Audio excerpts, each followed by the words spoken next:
talked about it before on this channel, but across Latin America, countries have employed different types of models to counter organized crime, with varying degrees of successes. Colombia, with extensive US assistance, would transform its military and police and went to war with the cartels. This strategy somewhat successfully dismantled organized crime groups in the country, but that didn't really do anything to stop drug trafficking itself or lower the high amount of deaths that would occur within the country. As we mentioned in a previous video, there's the Salvadoran model. For many years, El Salvador, like a lot of its neighbors, would suffer from organized crime, with the MS-13 gang behind much of the country's violence. But then, in 2019, the electorate would vote in the young Nayib Bukele on a law and order platform. And since then, he effectively militarized the country, adopted absolutely draconian security measures, and jailed around 100,000 alleged gang members, often without due process. But hey, it worked. As a result, El Salvador is now perceived as one of the safest places in Latin America. You can safely walk down the street or run a business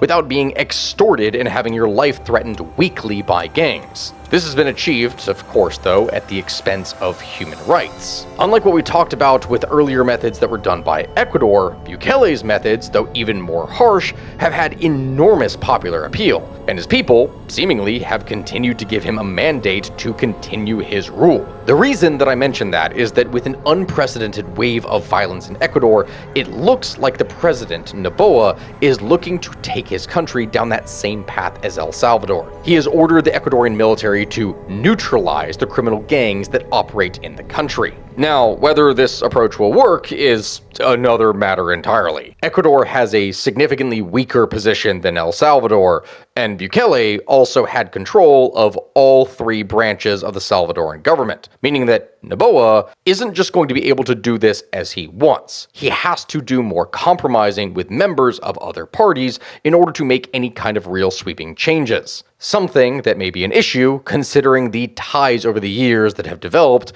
between illicit criminal organizations and politicians. And when we were talking about this and the illicit relationship with criminal gangs, whereas many of the gangs were imported into El Salvador, with many members of MS-13 having been deported from the US, in Ecuador,